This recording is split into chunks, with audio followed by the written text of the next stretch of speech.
Peter!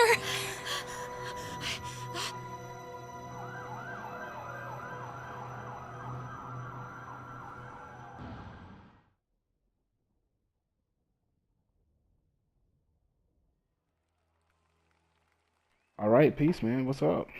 So, Welcome everyone. And before I hand it off to I've Sheriff, been I wanting just to want make to this say video for a while, and I wanted to make sure I got a lot of stuff out of the way when I make this video, because I want to have a clear mind. Because when I make videos, I freestyle. I don't take notes. I don't read from anything. Everything is coming straight from my thought as of right then and there. And I've actually been thinking about, what I've been wanting to say in this video. And that's why it's titled The Elephant in the Room. Because I haven't seen anybody talk about this yet. couldn't have said it better myself. And I'll try. in the beginning of this generation, Above and beyond the call of us duty, gamers, it is my we privilege voted with to our wallets. The Xbox One versus the PlayStation 4. the department A lot of business practices that Microsoft wanted to implement, the gamers didn't want. So they chose the PlayStation brand over the Xbox brand.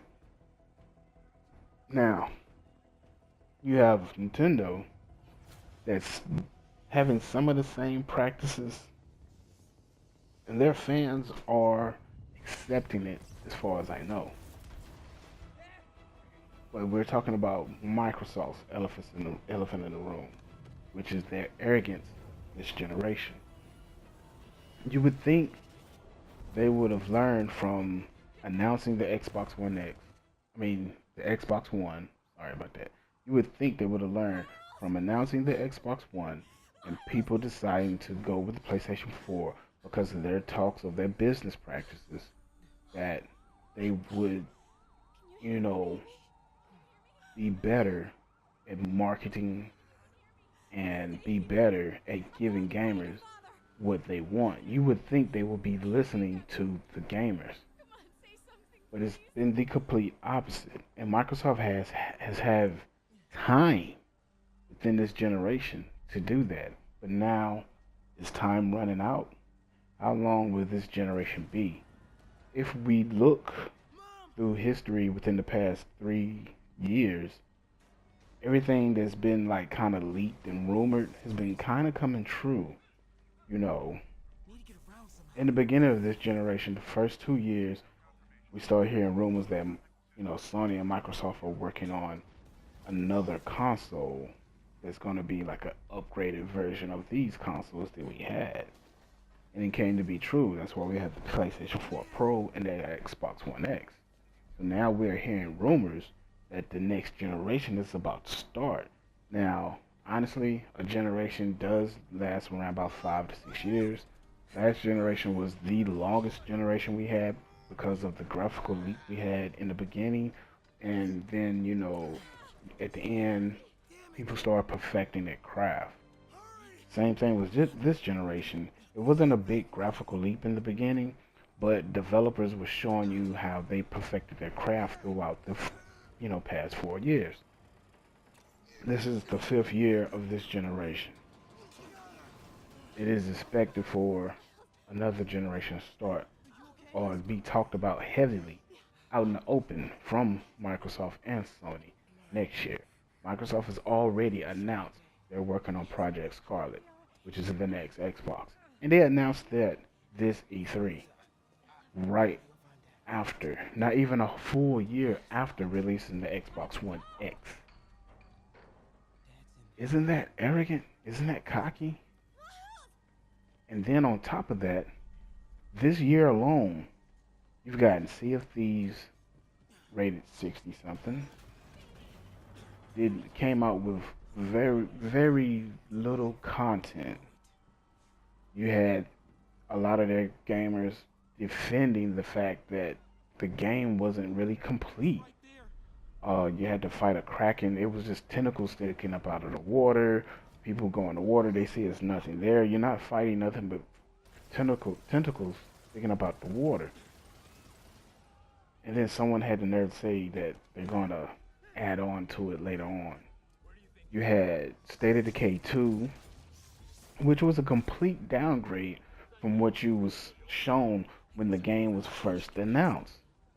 And let's talk about this downgrade thing for a little bit, real quick.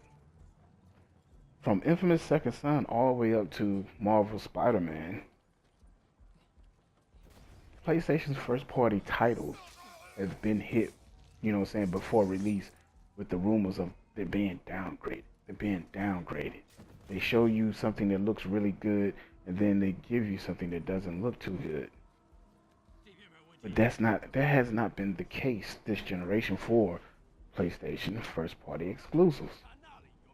Now granted, the Order 1886, I can't say that was downgraded. It looked great, but the boss battle was weak.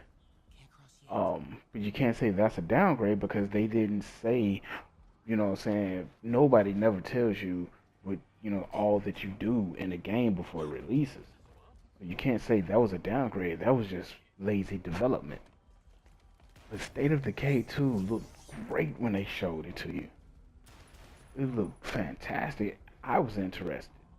Then what you got was not what was shown. So who really practices in giving out downgrades? With the release of the Xbox One, it was very underpowered. Very underpowered. The console was media focused on television and movies. I get it. Sony did the same thing last generation with the PlayStation 3. But, and they did the same thing with the PlayStation 2. But if you look at Sony's console, their consoles has always been multimedia focused.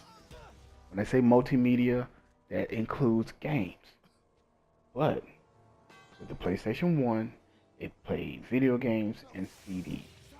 The PlayStation 2, it played video games, CDs, and DVDs. The PlayStation 3, it played video games, CDs, DVDs, Blu-ray DVDs, and digital HD movies, plus MP3 music. It was a multimedia platform. One of the best. Because till this day, it is still said that the PlayStation 3 has the best Blu-ray player. But the price of the PlayStation 3 is where people said Sony showed their arrogance. Because Ken Kutaragi, the father of the PlayStation, came out and announced that the PlayStation gamer will want to get 2 jobs to play this console, to own this console. That's not an exact word for word quote, but when he said that, that was a big ouch, you know. Now with Sony learning from their mistakes before this gen, they removed some things from the PlayStation 3, things that they felt that weren't important at the time, and they lowered the cost of the PlayStation 3, which it went from being 3rd place to 2nd place last generation before the end of the generation. Microsoft this generation, they gave you the Xbox One multimedia focus.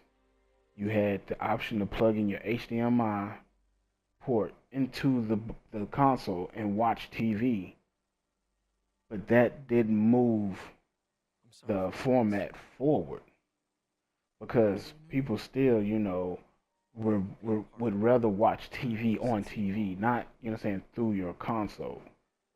I think the idea Microsoft tried to express was you can play games and watch TV at the same time, but that's a stupid idea to me. They said that the Kinect will be a big part of gaming, but the Kinect did not move gaming forward. It's actually obsolete now. They removed it. Nobody wanted to use the Kinect really. Only the true hardcore fans love the Kinect, but the true hardcore fans does whatever Microsoft decides to do themselves. So therefore, the Connect is gone. They're not talking about it. They're not worried about it. They don't care about it. The true hardcore fan of gaming cares about gaming. And Microsoft, I understand they do care about gaming. It's just they're too business focused. You have to find that balance. Microsoft released the Xbox One S. That's the console you should have gotten at the beginning of this generation. That console possibly could have pushed 4K media forward. If you think about it, let's say Microsoft releases the Xbox One S and it moves 30 million units. That's 30 million 4K DVD players out in the world. And with that being said, I'm pretty sure, it's going to be somebody, just about everybody that owns that console will buy at least one 4K Blu-ray DVD. But that came 2 years later, 3 years later after the console was released. And then, on top of that, Microsoft announces the Xbox One X to compete with the PlayStation 4 Pro to move 4K gaming forward. So far, the PlayStation 4 Pro has shown off its power. We see how powerful this machine is. We get great experiences from Sony's development team, because it's not only the console that has to show off the power, it's the developers. And Microsoft has been gambling on third-party developers too long. And that's what they need to stop. Which we'll probably see a change next generation, because Microsoft did gather up a nice racket, I say. A nice group of first-party developers. They've been going around buying studios, and that's good. That's a plus. So they're going to basically be wiping the slate clean next generation. And then we're going to see a real true battle. This may be the battle of all battles we see next generation. But we can't forget and we can't let it slide that Microsoft was arrogant and cocky this generation. They weren't careless and stupid. No, there's no such thing as careless and stupid when it comes to business.